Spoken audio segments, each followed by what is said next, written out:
Allah tells us in the Quran again and again, we hear about Jahannam. We know and we think about Jahannam as being something far away, right? Jahannam, hellfire. We think of it as being something far away. It's in the hereafter. Yeah, that torture and that torment is far away. But what we don't realize is that the torment and the torture of taking something other than Allah and loving it as you should only love Allah will torment you and torture you in this life before the next life.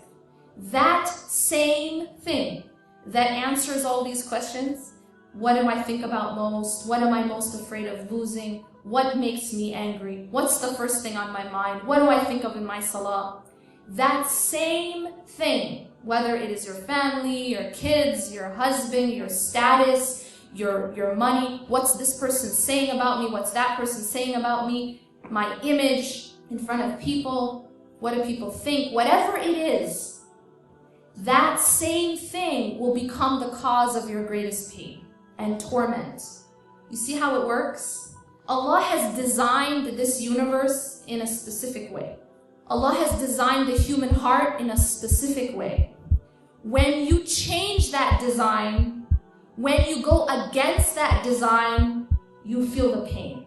Because you're going against the law of the universe. What is the law of the universe? La ilaha illallah. La ilaha illallah is not just a statement that we say. In fact, we say it many times a day, but it isn't just a statement. When you're saying La ilaha illallah, you are saying that there is nothing worthy of being put at the center of my life except for God. There is nothing else worthy of being what occupies my mind all day long.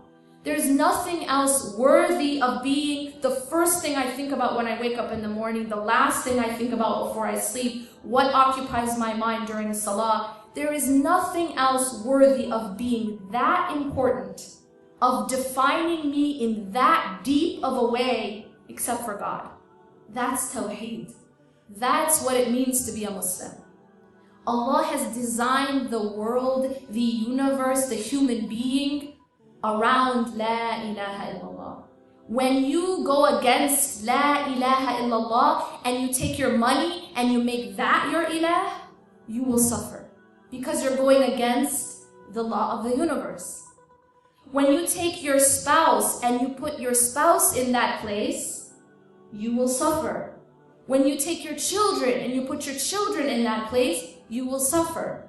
You will feel it because you're going against the law of the universe. This isn't how Allah subhanahu wa ta'ala designed it. Allah made our hearts in such a way that it is only to be filled by Him. And so when you fill something with a substance that it wasn't intended to be filled with, it breaks. When you go to the gas station and you need to fill up your gas tank, and you decide that today, you're not going to put gasoline in the gas tank, today you're going to put orange juice.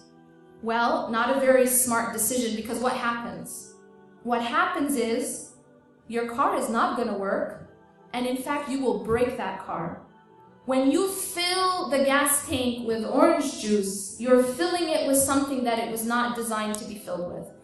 Our hearts are the same. Our hearts are like a cup. And you can fill that cup with whatever you choose. But if you choose to fill it with this life, if you choose to fill it with dunya, if you choose to fill it with money, if you choose to fill it with status, if you choose to fill it with what people think, then that cup will break. That heart will never feel at rest. That heart will not feel peace until it is filled with what it was designed to be filled with. And that is Allah subhanahu wa ta'ala and the remembrance of Allah, not the remembrance of the creation. We should not be obsessing our minds and our hearts with anything other than our Creator.